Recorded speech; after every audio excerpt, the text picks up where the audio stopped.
Okay, so welcome to this next video in the playlist on experimental techniques. And this video, what we're going to discuss is a technique known as sucrose density gradient high-speed centrifugation. Okay, so sucrose density gradient high-speed centrifugation.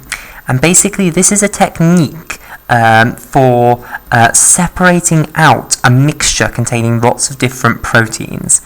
High-speed centrifugation.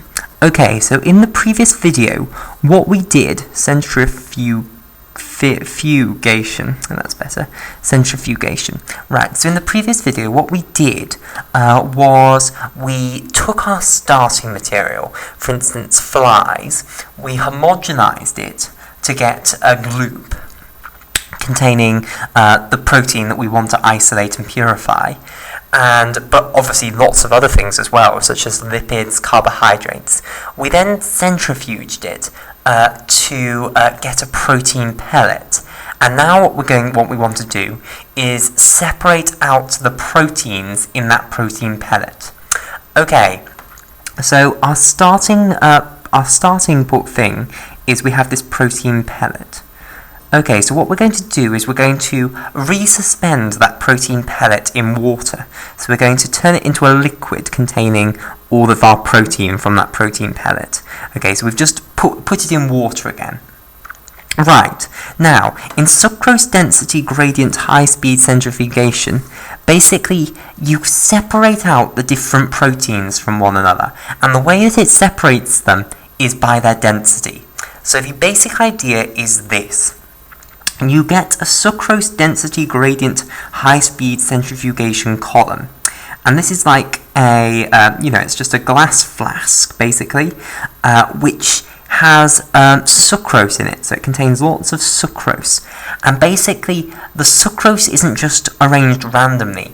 It's arranged in a very clever fashion, where at the top you have very low density sucrose. So the molecules are not very dense in this one. Low density sucrose. Sucrose, does it have a double S? Sucrose. Oh, does it have a... No, it doesn't have a double C. Sucrose. I don't think it does, anyway.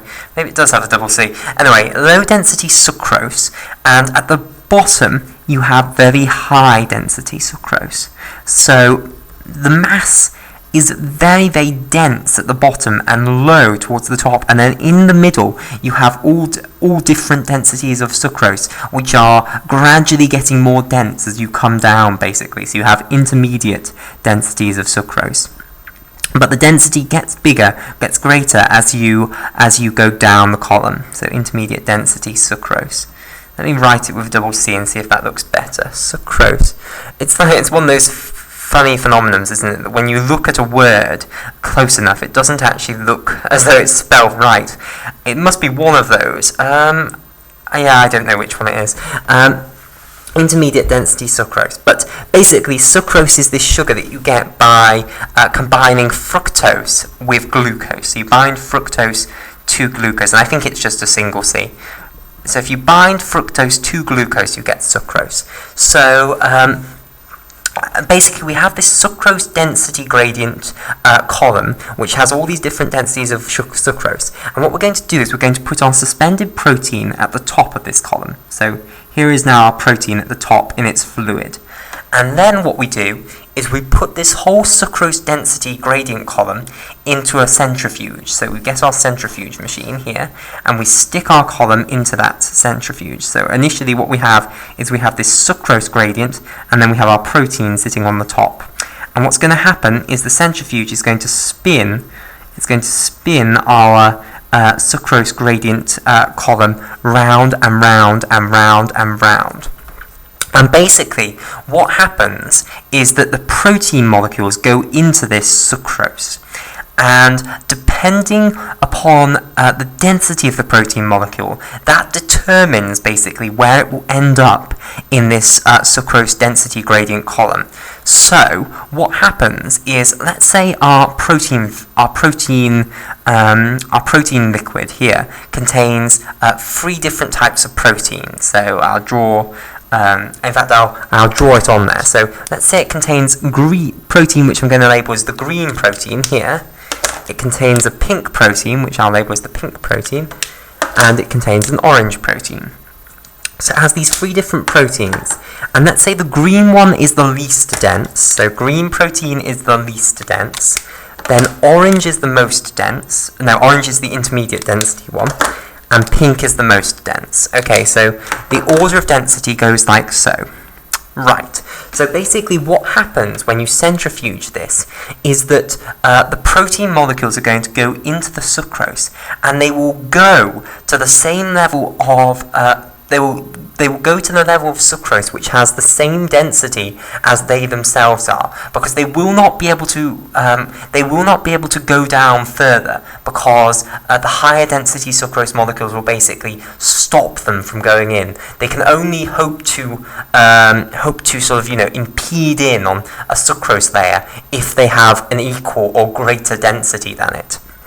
So basically what you find is that if we take the sucrose column out now at the end of centrifuging it, that the protein has gone into the sucrose, and that these low density proteins will be at a certain level in this sucrose gradient, density gradient column, and these intermediate proteins will be at some intermediate level down here.